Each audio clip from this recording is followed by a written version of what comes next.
Hi viewers, welcome back to shero thread bangles and raw material. చూస్తున్నారు కదా అండి, ఇవి ఫుల్లీ హ్యాండ్మేడ్ అనమాట.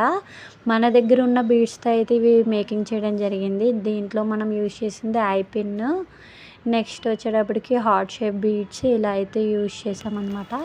చూడండి ఇక్కడ చూపిస్తున్నాను, హార్ట్ షేప్ ఒకటి, నెక్స్ట్ వచ్చేసేపటికి ఫ్లవర్స్ అనమాట, and holes and L'Oreal beads అనమాట. ఇది వచ్చేటప్పటికి చాక్లెట్ బీడ్. ఇలా టైప్ ఆఫ్ బీడ్స్ అయితే ఉన్నాయండి మన దగ్గర. ఇవి 10 రూపీస్లోనే మనం అయితే మేక్ చేసుకోవచ్చు అనమాట. ఇవన్నీ కూడా ఇయర్ రింగ్స్ చిన్నపిల్లలకి కస్టమైజింగ్ అయితే చాలా ఈజీగా చేసుకోవచ్చండి. ఇంట్లోనే ఉండి వాళ్ళకి కావాల్సిన టైప్ ఆఫ్ చాక్లెట్, స్టార్, ఇలా ఫ్లేవర్ ఇలా మన దగ్గర అయితే అవైలబుల్గా ఉందన్నమాట. ఇది వచ్చేటప్పటికి సీజెడ్ బాల్ అనమాట. ఈ బాల్తో కూడా మనం తయారు చేసుకోవచ్చండి ఇయర్ రింగ్స్. ఇలా అయితే కనుక మనకి కిడ్స్కి కావాల్సినవి టాయ్స్ లాగా బాగుంటాయి కదండి, వాళ్ళు చాలా ఇష్టపడతారు కదా ఈ టైప్ ఆఫ్ జ్యువెలరీస్. అయితే మనకు కావాల్సిన colour and dress matching colours చూడండి. ఇది వచ్చేటప్పటికి స్టార్ అనమాట.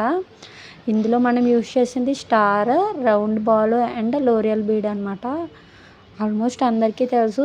వీటితో మనం బ్రాచ్లెట్ చేసుకోవడమే కాదు, ఇయర్ రింగ్స్ చేసుకోవచ్చు అండ్ నెక్ చైన్ కూడా చేసుకోవచ్చు అనమాట. డైలీ యూజ్ చైన్స్ కూడా చూడండి, సేమ్ పెండెంట్ పెట్టుకొని అయితే చేసుకోవచ్చు. నెక్స్ట్ వీడియోలో అది కూడా చూపిస్తాను. చూస్తున్నారు కదండి, ఇది వచ్చేటప్పటికి బాల్ అనమాట. బ్రాచ్లెట్ లాస్ట్ టైం బ్రాచ్లెట్ మేకింగ్కి అయితే ఇవి యూజ్ చేసాము. ఇప్పుడైతే ఇయర్ రింగ్స్కి అనమాట. చూడండి చాలా క్యూట్గా ఉన్నాయి, చిన్నవి. చూస్తున్నారు కదా అండి, ఈ ఫ్లవర్స్ అయితే పెట్టుకొని మనం బ్యాంగిల్స్కి పెట్టే మెటీరియల్ అయితే వీటికి కూడా యూజ్ చేసామన్నమాట. ఇది వచ్చేటప్పటికి లెవెండర్ కలర్ అనమాట.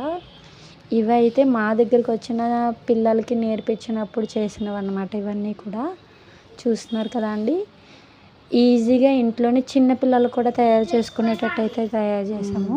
ఇవి వచ్చి బ్రాచ్లెట్ అండి, నెక్స్ట్ వీడియోలో చూపిస్తాను. చూస్తున్నారు కదా, ఫుల్లీ హ్యాండ్మేడ్ అనమాట. ఈ వీడియో నచ్చినట్టయితే లైక్ చేయండి, షేర్ చేయండి, సబ్స్క్రైబ్ చేయండి. Bye bye.